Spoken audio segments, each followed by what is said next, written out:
Cambodia. When we go to South Korea, we had the Gwangju uprising caused by comrades, students.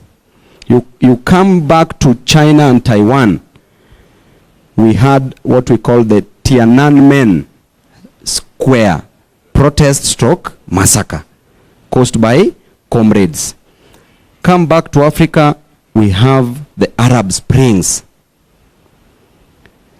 caused by students because of lack of economic opportunities, corruption, and unemployment of the youth who are the majority across the globe. Come back to Kenya.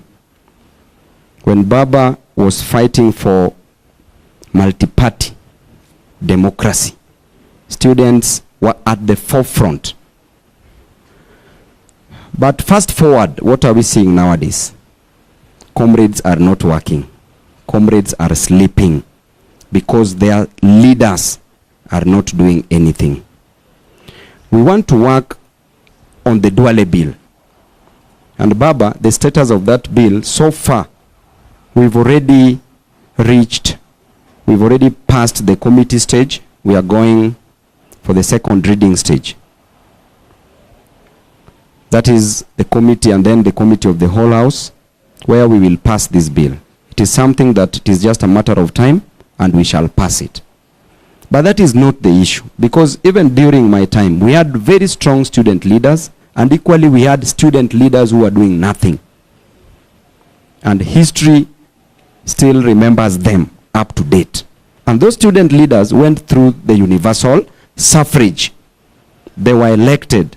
For example, without naming names, at any particular time that we were holding demonstrations which are enshrined in the Kenyan Constitution, we used to come together as student leaders. But there are those universities who also felt that they had their right to defend or rather protect the government. Those student leaders went to bed with the government. They were elected through universal suffrage. And Kenyatta University was always very notorious. Very notorious. And if you look at where their student leaders are, the former student leaders, at least you'll get one or just two somewhere. But the rest, there's one who contested for MCA Baba just outside Kenyatta University and failed. Because of the atrocities that these student leaders were committing during their time. As a student leader, the process of getting a student leader during your tenure is through the electoral college system. Now you are a leader. What are you doing? Why are you quiet when Kenyans are suffering? Student leadership, or rather the students, should form part of opposition at any single time. During Mandamano, when we were holding Mandamano, because of the high cost of living, you are nowhere to be seen. Just save for a few student leaders who were there. But the majority were nowhere to be seen. Why? Because you chose to be with the oppressors. And we say that in the end, God will punish both the oppressed and the oppressors equally. The oppressed shall be punished for accepting oppression, while the oppressors shall be punished for oppressing the oppressed. So you should you should know what to do with that information. So as comrades, let us try. Because students are suffering from yourself. If you look at your background, from the slums you are coming from the villages you are coming from. Look at your parents. They are suffering. So this opportunity that has been bestowed on you is for you to deliver to the comrades. Do it. Even if it is not for the comrades, it is for your own good as a student leader. It forced me, Baba, to call some student leaders we met. They held demonstrations, and you saw. Nowadays, Machakos University, they are really doing better than any other university in terms of demonstrations. And congratulations. I've been following up, and you are doing a good job. University of Nairobi is dead. Kenyatta University is dead. Maseno University is dead. Egerton, Moi, dead. So as student leaders, TUK that is just close here, dead. So as student leaders, what are you doing? We have issues ranging from the cost of living that you should be talking about, to issues affecting the lives of students in campus. Nowadays, student leaders are scared of suspensions and expulsions. Yes, the most important thing that took you to the university is to get a degree certificate. The second most important thing that you can come out with from the university is either a husband or a wife. The third most important is the fact that you are working for comrades. But nowadays, Baba, the student leaders cannot lead anything. Instead of being leaders, they are nowadays dealers. They are dealing. They go to these cabinet secretaries, they go to these offices. There is no way you can work as a student leader if you befriend people in government. Because how then will you do your role under the doctrine of separation of powers, checks and balances? You should be providing checks and balances to the current government. But you cannot deliver if you are in bed with those people in government, because you're already conflicted. So as comrades, let us try as much as we can. Being suspended, being expelled is an occupational hazard in leadership. Once you are a politician, once you are a leader, there are certain things that may or will happen to you. Number one, you can be arrested anytime and taken to prison or seek an asylum. Number two, you can die. Oh, comrade, the senior comrade is here. Comrade James Orengo. Karibu Governor. Karibu. Keti. Asante sana. That's a senior comrade from the University of Nairobi. So, number one, you can be taken to prison anytime as a comrade, as a leader, even in the national platform. Or you can seek an asylum. Unaweza wacha nchi yako anytime utoroke. Number two, you can die anytime. But there's a Latin word that says memento mori, that eventually either way we will die. So even if you die now or die tomorrow or die in 100 years time, you will still die.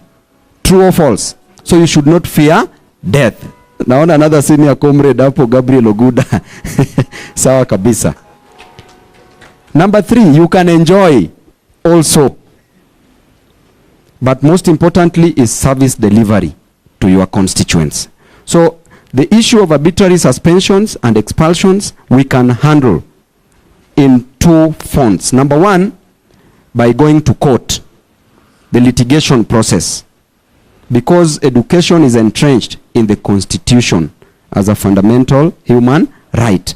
Number two, we can talk to the vice chancellors, and I've been doing that a lot. And I want to thank Professor Kiama from the University of Nairobi, the vice chancellor, the current vice chancellor. Baba, around 202 students were suspended stroke expelled from the University of Nairobi by the time I was leaving. When I became a member of parliament, they were all brought back. As we speak, from the University of Nairobi, all those students who were suspended and expelled, even from 10, 12 years ago, were brought back to campus. So that is a person who at least is doing something. So through Baba and even myself, will be ensuring that we talk to these vice chancellors so that you are given an opportunity to clear your education. So you should not fear being expelled or suspended. As Babu Owino, the first time I received my suspension was in my first semester when I was vying for Secretary General in an organization called ONUS in Chiromo campus. I was suspended, and may his soul rest in peace, Professor George Albert Magoa Omori. He said that I should be, actually he was recommending that I ought to have been expelled.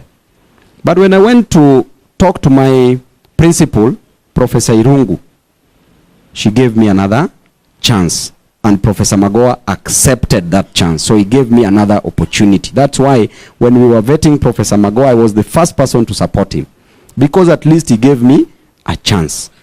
So as a student leader, you should not fear. And in fact, if you are sitting here and you've never been expelled or suspended, then you are not a student leader. You need to look for one at least, because it will form part of your history. The most important thing when you are holding demonstrations, do not destroy university property. The moment you touch university property, you will be suspended or expelled. The moment you leave the university precincts, then that is not a university affair. It now becomes a police affair. With police affair, we have Comrade James Orengo here. He will appear in court for you. So there is no problem. So that is concerning suspensions and expulsions. I've addressed the universal suffrage. Now, on your part, you will have to promise us, comrades, that your voice must be heard. You must come out and talk about these issues. There's a problem as we speak. I was talking to Baba the other day. Baba was advising me on how the price of fuel in Tanzania is lower than the price of fuel in Kenya. But Kenya is giving an excuse every other time that because of the war between Russia and Ukraine, which when we were campaigning, Ruto himself was saying that that is not the cause of the cost of fuel. If you look at Russia, the economy of Russia is growing as there is recession in the United Kingdom. And Russia is selling its oil products cheaply to the members of BRICS. If you look at the war between Israel and Hamas that they are quoting again, yet in Tanzania, the price of fuel is going down. So this war is only affecting Kenya and not Tanzania. But you see, again, we got somebody who is not intelligent. That is Ruto. Lacks wisdom, lacks intelligence, lacks everything. Why? Because simple economics states that if you increase taxes, you will literally create low demand. With low demand, there will be low supply of any good and service. So how then do you want to collect revenue? That's why now they are so desperate, including collecting taxes in everything. So I want to leave it at that, and I want to wish you all the best as comrades, but promise us that the moment you leave here, you should not be pushed. You should just do your role as a student leader. I did it, that's why I'm here. Why not for being a student leader? Why not for student leadership? I would not be here today. I would not be a member of parliament.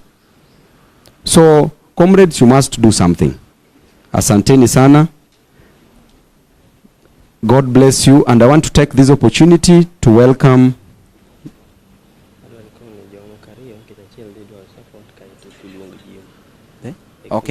Okay. Makajos wants to give an opportunity to one or two, and then we call comrade. Just shortly. Thank you, Comrade Chairman. I just want to recognize Brian Kutieno played a critical role at the Technical University of Kenya when he was a student leader. Kutieno's mama, because of comradeship, is still here today.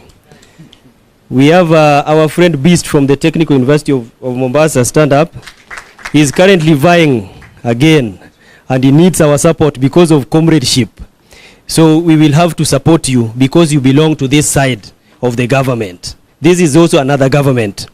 One thing that Babu didn't tell you, that we used to talk to national issues when I was the Secretary General of KUSA and he was the chairman. When Baba said Waiguru must go, we were the two people together with Comrade Barede to call a press in front of the university, in the highway, and even vehicles could not pass. Comrade's power.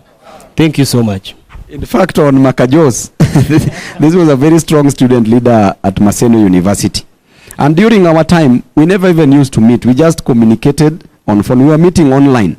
Then we say tomorrow, it is either the comrades' way or the highway. And we always chose the highway. And we made it happen. So Makajos, asante sana for the great leadership that you provided to comrades across the country. Marende is also one of the student leaders, the longest serving student leaders. There's a way, comrade, this man is a special in a way, Baba. at the University of Nairobi, he used to contest, and he also won 4 times, unopposed. You know, contesting unopposed is the most difficult, to convince your opponent not to contest. So he also won elections 4 times at the University of Nairobi. We served with him in Sonu. Na tambua tabi pia hapo for leadership. Now I'm taking this opportunity to welcome the senior comrade, Comrade James Orengo, who was a leader at the University of Nairobi and the current governor, Siaya County. Comrade, karibu.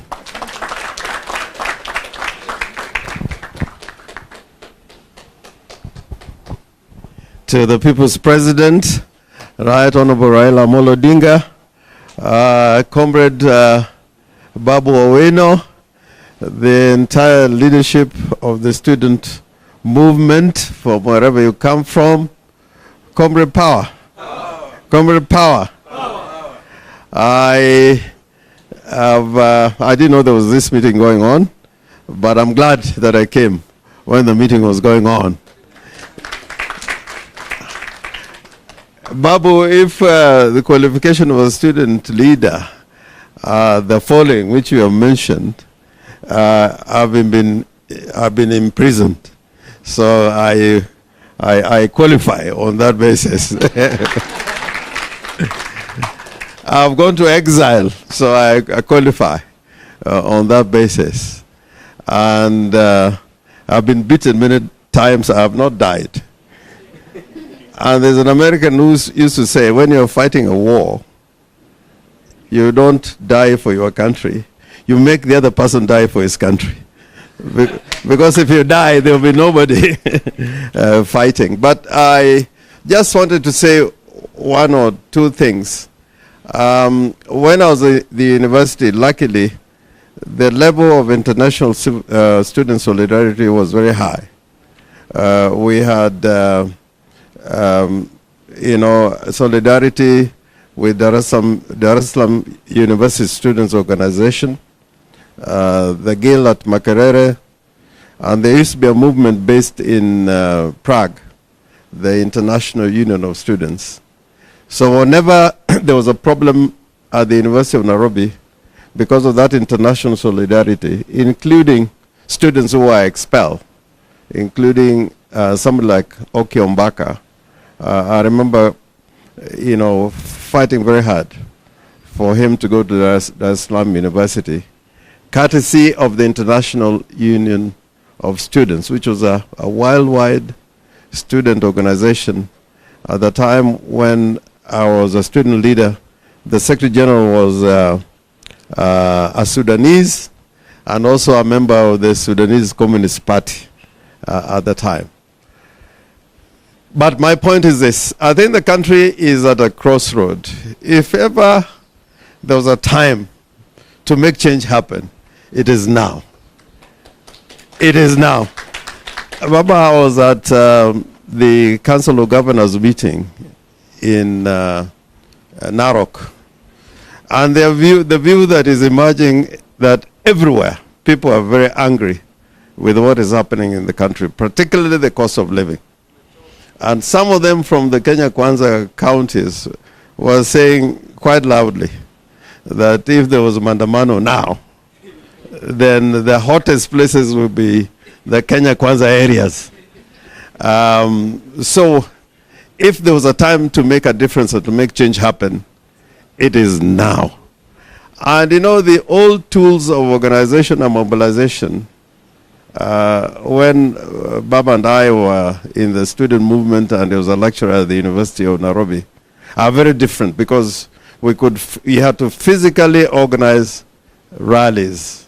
You had to physically, use leaflets. At 4 o'clock in the morning, we'd be, dropping leaflets at bus stops and so on. But now, organizing people for change to happen is a lot easier with communications being what it is today. And even without going around with a van like this one, you can organize a meeting.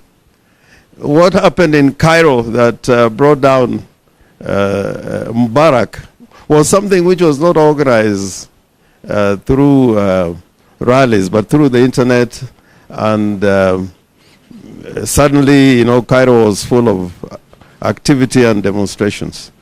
So I want to urge you, looking at the past, the stopping the war in Vietnam, in America, was students. Bringing changes in Europe, there was a time when in Europe, the student movement was very strong, and a lot of changes happened. Even here in this country, at least at the time we are at the university, I think a lot of changes came when we were fighting out there in the streets. So I think it is your time. And it's not only your time, it's your time when you have a great leader in Raila Odinga. So don't watch from the sidelines. Do not be afraid, because cowardice, like they say, you'll have to die 1,000 times. But if you're able and prepared to face the dictator, I think this is the time to do it. So how we organize, I think that's why we are talking.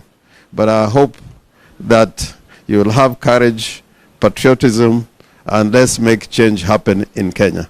And it can happen this year if at all we work together and make that change happen.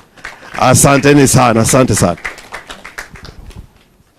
Yeah, now it is Baba's time. Hello. Hello. Comrades power. Power. Comrades power. Power. Comrades power. Power. And this is better. You may be seated. Thank you so much, and I feel very delighted to have an opportunity to meet with you this morning. I was somehow ambushed, but I said, yes, I'm ready to meet them and see them, their faces. So I've heard so many things that you guys have talked about. I noted the issue of funding of the education in the country, the funding model, the disbursement. You talked of the cost of living. You talked of mental health in the university, which is now acute. You talked about police brutality, academic freedom. Then you've also talked about the electoral process, universal suffrage. You talked about the girl student and the problems that they face. You talked about insecurity in the institutions. Then you talked about involvement in decision making, and of course the funding model and so on. And yeah, then generally the fear that you talked about. You see, it is Shakespeare who said in Julius Caesar that I don't know why you should fear death, that death is a natural evil that will come when it will come, that cowards die so many times before their death, but the brave don't taste of death but once. But another friend of mine said, you should never fear at all.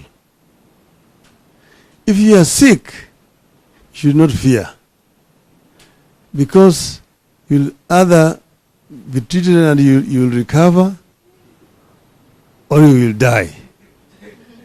If you recover, you don't need to fear anything. But even if you die, you don't need to fear. Because when you go up there, you will either go to heaven or go to hell. When you go to heaven, you have nothing to fear. But when you go to hell, also you have nothing to fear. You meet so many of your comrades.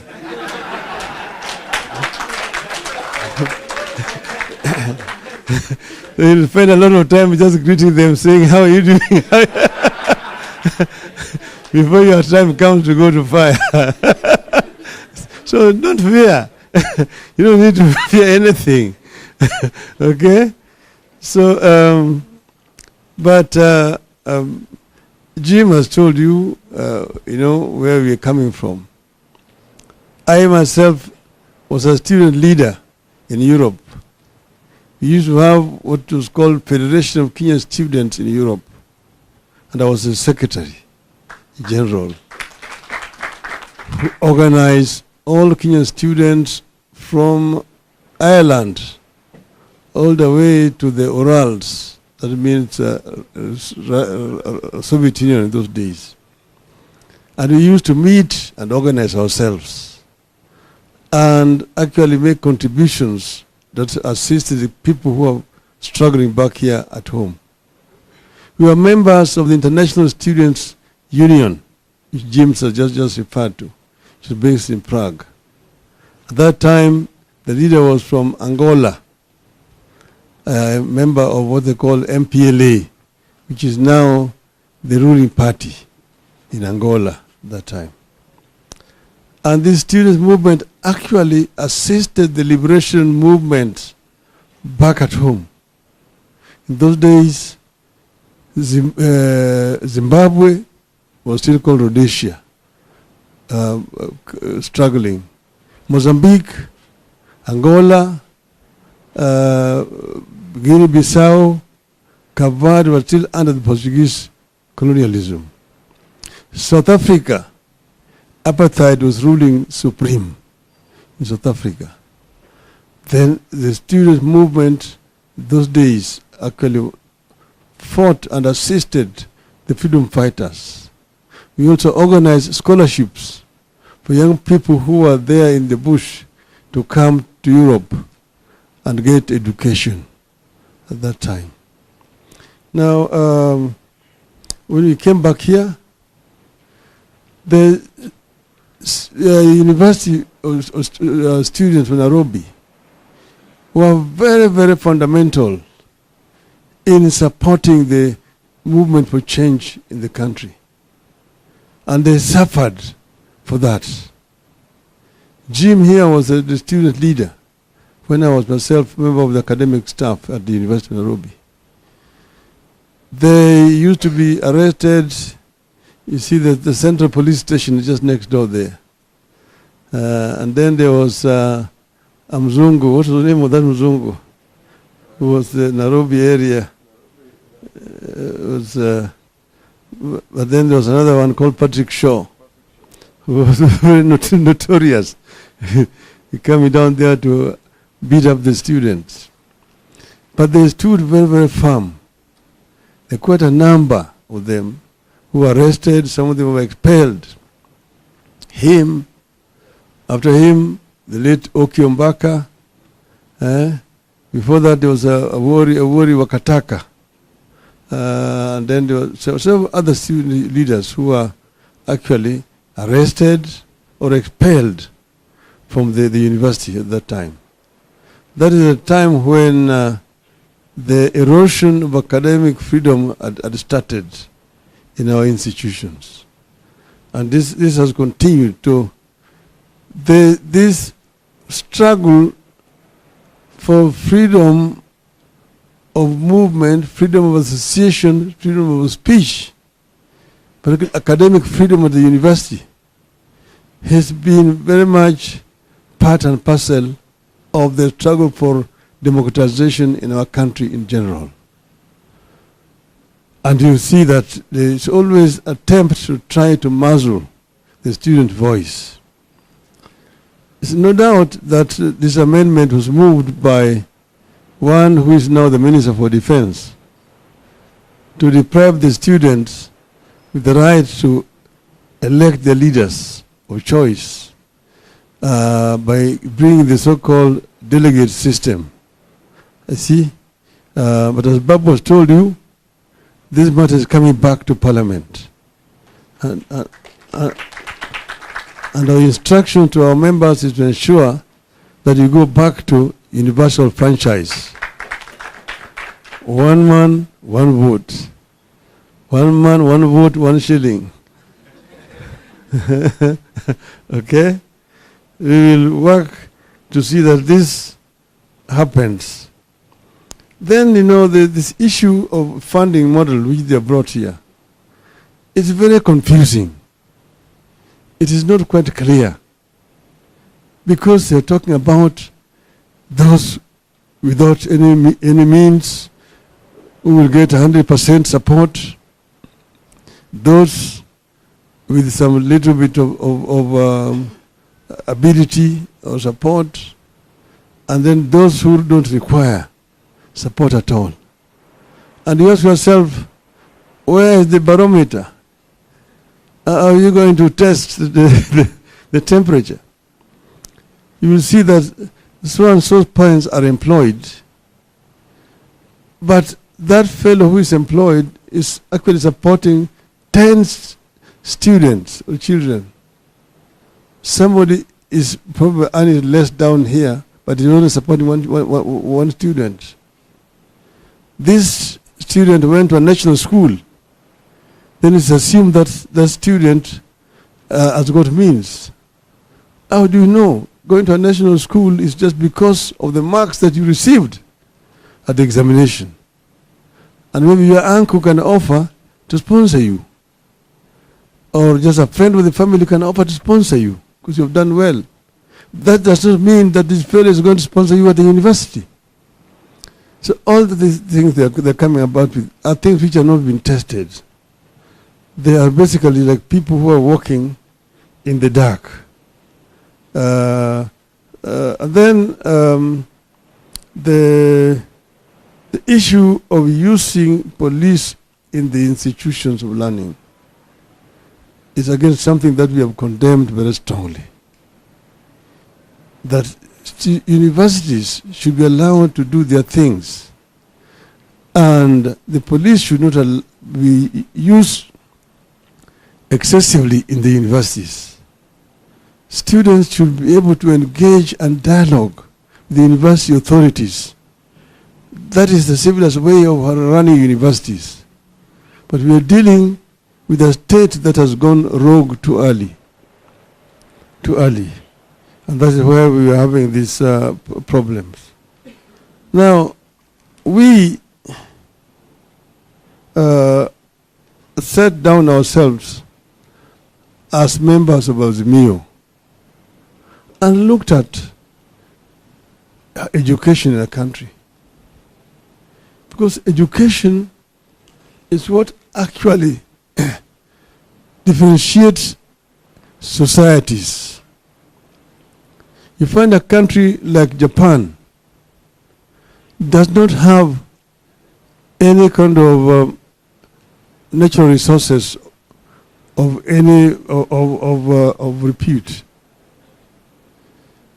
Japan does not have minerals, does not have gold, does not have oil, does not have uranium, and so on and so forth. But Japan is number 3 in the world in terms of economic development. How? Basically because of the quality of education of the Japanese people. That is what has put Japan where it is. They use their brains to create wealth. And this is what has been lacking on the African continent. Because Africa is the richest continent on the planet Earth in terms of natural resources. The paradox is that the richest in resources is also the poorest. That the living conditions in Africa is far much below the other countries which do not have as much resources as Africa has. And that is what we said we wanted to correct. And it can be corrected. But it can only be corrected by empowering the African people. Right from the African child going up. And here you must talk about the girl child and the boy child. Give them equal opportunity to be able to realize their natural talents. This is why we said that we want to start by creating free primary, secondary, and even university education. And then, because then you have empowered the people. But you also talk about the quality of education. What kind of education are you giving these people? See, today you have a problem here, where you have got universities all over. When we were here, when Jim was a student here, they are some of the first students to join University of Nairobi. It used to be University College of Nairobi. I was employed by University College of Nairobi, which was a constituent college of the University of East Africa, whose headquarters were in Makerere, in Kampala. So Nairobi was a campus, Dar es Salaam was a campus, and Makerere a campus. At that time. Then, of course, eventually we got University of Nairobi. Then now eventually we started Kenyatta College. We used to call it Kenko. It also became a university. Then the proliferation of universities now all over the country. We now have, I don't know how many public universities. How many? 72 universities in the country. But what is important is the quality of education which is coming out of these universities. It's important. And this should be looked at in terms of demand for skills in the country, so that education is relevant to the demands on the market in our country. You see, you find a situation here where you've got many companies around looking for people to employ. And then you have got many people with certificates from universities looking for employment. But they're not employable here. The jobs which are available are not commensurate with the qualifications of those who are demanding the jobs. So we need to find a way in which we can match the demand of society with what is being trained in our schools of learning, in universities, so that there is no gap. Some people have papers, but these papers are not useful to them. So we need to make it relevant. I've been telling people that, look, how does China manage to come from a poor third world economy to number 2 in the world, threatening the United States? In the next 10 years, China is going to be the biggest economy in the world. How did they do it? They did it by first making education universal and ensuring that they give people relevant qualifications, the people, highly skilled. So when they liberalized and they found the companies from the West who were looking for destinations where there's cheap labor, they went to China. And there they found highly skilled, cheap labor in China. And that is why they went and made China. China became the workshop of the world. You go and find Samsung is manufactured in China. Daewoo is manufactured in China.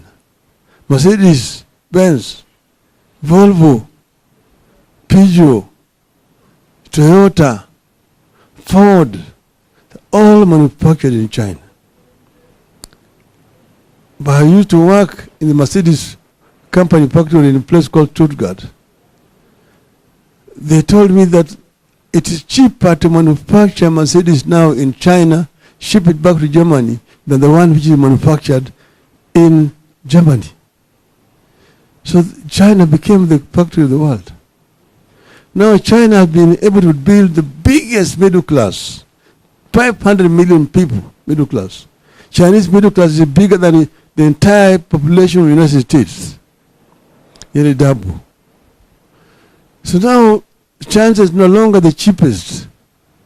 A vacuum is building down there, which Kenya can actually fill with proper policies. But you cannot do it if you've got mediocrity and the kind of rogues and thieves running our affairs. These thieves will take us nowhere. The cost of living, which Jimmy is talking about here, will not go down when these thieves are in charge. This cost of living will not go down. You see, today, people are suffering all over. If those who are saying that demonstration by Azimio inaharibu biashara yetu,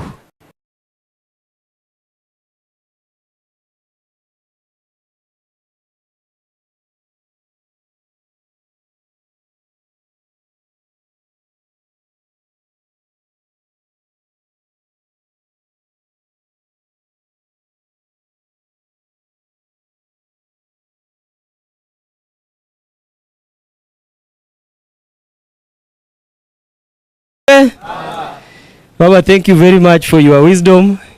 You are like a granary. You know, when a granary burns, you'll be crying of your maize which is in the granary.